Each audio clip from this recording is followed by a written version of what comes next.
Hey everyone, welcome back to the Velocity channel where this is your bridge to financial freedom. Today I'm going to go ahead and get you out of a huge debt with just a little money. Does that sound okay? Listen, before we do that, we're going to go ahead and let you know you should subscribe, you should like, and you should share this all around the world so everyone can know the power of velocity banking. And listen, I just want to get right into it, but I do want to start off with a quote by, I believe it was Henry Ford. He said that if the people knew how banking works, there would be a run on the banks overnight. There would be a revolution overnight. And I'm going to show you why. All right. Listen, $30,000 at 10%. Remember that 10% is going to gauge in a large part what your minimum monthly payment is. Now, this minimum monthly payment, a lot of people believe or have been led to believe that it is attacking the principal. Well, that all depends. It's going to be attacking the principal, but only part of that minimum monthly payment attacks the principal, okay? Let me show you how this loan is divided. Can you say amortization? By the way, amortization is pretty funny definition. Within the middle of there is mort, which means death. So get that, right? So one part is going to be going towards the interest and another part is going to be going towards the principal. Now, this is one thing we know. We know that $250 of this is going to be going towards that interest, all right? So that means that the rest of it is going to have to go to where? It's going to have to go to the principal. So what's $637 minus 250? That's right. It's $387. So let's go ahead and put it right here. So $387 going towards the principal. Now this person is very fortunate because some of the time, a lot of the time, okay, most of the time, right, the interest is going to be more than the principal. In this occasion, it is not, and that is because they don't have too bad of interest, right, going for them, but that's okay. Because if you have a credit score that is riskier than others, you like how I did that? I didn't say bad credit score. It's just riskier than others. I got that from Discover, so shout out to Discover, all right? 10% is actually going to be lower when you are implementing velocity banking. So let's say you had a 20% loan, right? Listen, when you're implementing velocity banking and the techniques that we're going to show you, it's going to be much lower than the interest rate that you see, okay? And that's going to be in large part because of the time and the balance that we're going to make sure that we as velocity bankings are taking advantage of. Does that make sense? And so let's go ahead and specify here with an I that this is going to interest and this one is going towards the principal. Now, how can we get more going to the principal? Whenever you're in any loan and even in credit cards, okay, lines of credit, any debt obligation you have, you want this at the forefront of your mind. How can we get more of my minimum monthly payment going towards the principal and less going towards the interest? Because what we want happening is an interest transfer. We want what's going to the bank coming to us. And so we have to figure out a method, got to put together some sort of system to where we can make sure that the interest that's going to the bank actually goes towards the principal, paying that off much faster than before and helping us to capture $637, $1,637, or even $20,000 of the minimum monthly payment going into our bank instead of the bank. Does that make sense? One of the areas we can make sure that happens with, okay, there is a solution, is our line of credit. Now, usually I do the 10,000, maybe the 15, or even the 20,000, but I want to show you the power of velocity banking with doing it in just small amounts. Even if you have $500 or even $300 a month to put towards your loan, you must do it in a way that is attacking that interest and canceling out that interest, all right? Because the bottom line would be your dollar has to do three things. This is the job of your dollar, all right? First of all, it's got to make sure that it's eliminating quickly the principal. So principal elimination, all right? PE. The second thing your dollar must do, and this is simultaneously at the same time, it has to be able to cancel the interest, all right? Number three, also, the interest must be making you money. So the interest has to come towards you, all right? Interest investment. Does that make sense? So that dollar is going to be doing three things. It has to.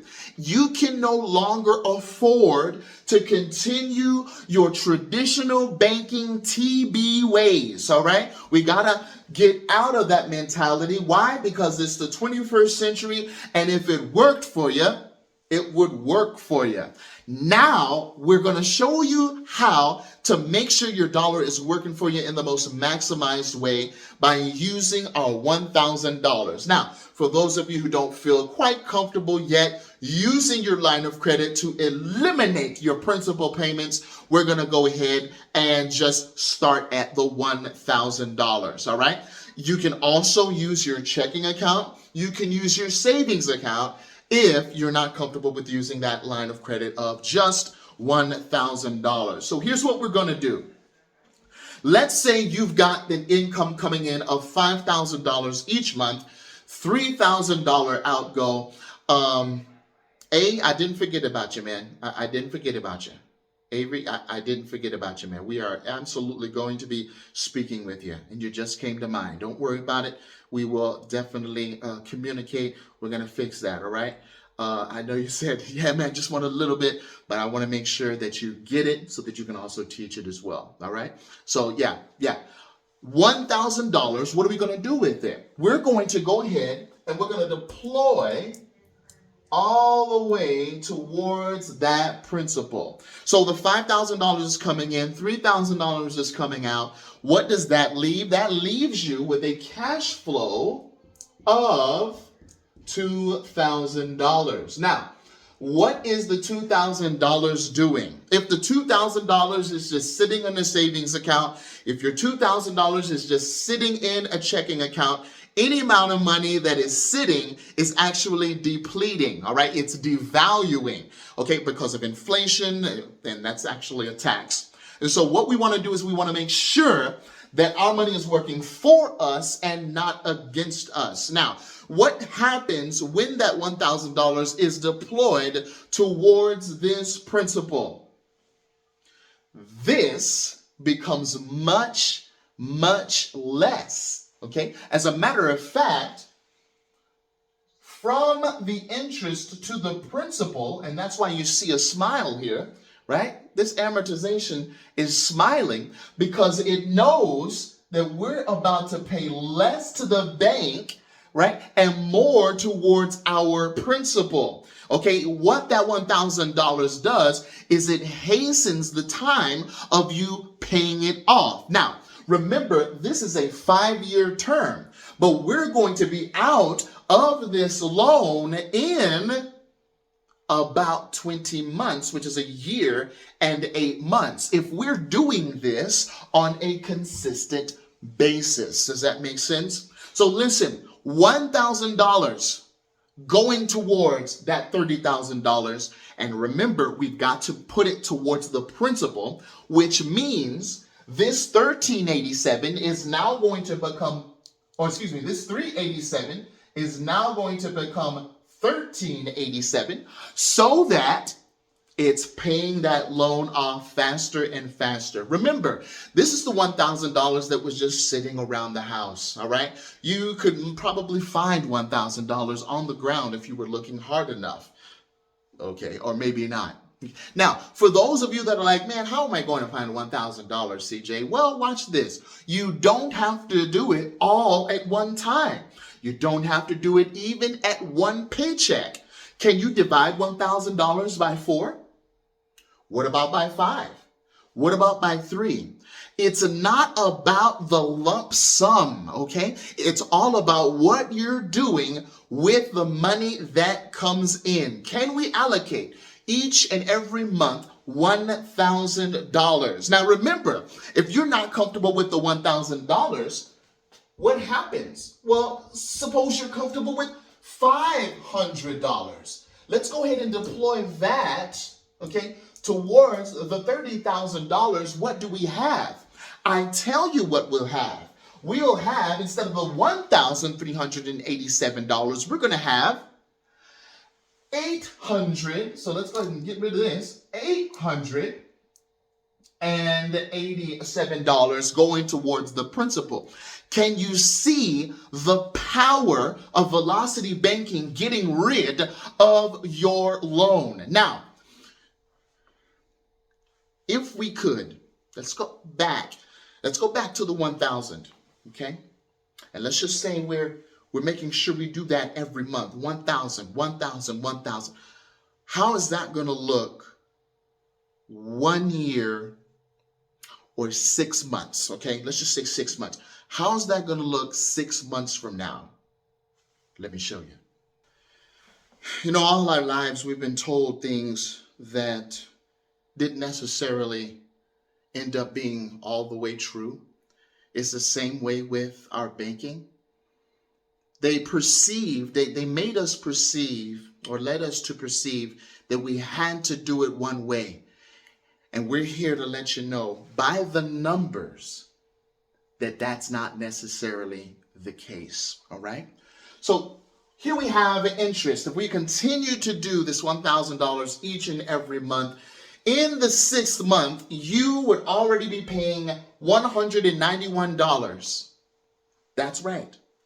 Instead of the 200 something, you're now at $191 to the bank while you're paying $1,446 towards interest. Now, at the end of that 1 year and 8 month, right, this is how much you're paying in interest, $26.89.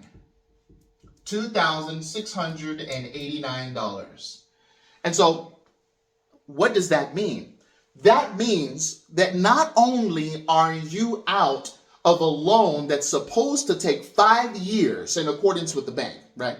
If you're continuing on with the bank's plan for your life, it's the same as chickens continuing on with the fox's plan for their life. Hey, eat this, eat that. Why? Because I want to eat good. That's what the bank is saying. But if we say, hey, I'm actually going to go ahead and do something, I'm going to do my own calculation, I'm actually going to run my numbers through a Money Max account or whatever it is, $2,689 sounds a whole lot better than $17,000, $15,000, whatever you were going to pay in interest that's towards the bank, doing it the other way. Does that make sense? And so you have saved yourself, right, by only paying the $2,689 in total interest versus paying a whole lot more with that other plan. So listen, it's all up to you in what you do. I'm going to go ahead and get out of the way. I just want to share this with you so that you can know what your money is supposed to do. It's not supposed to stay there. If you don't get anything else out of this, I want you to get this, okay?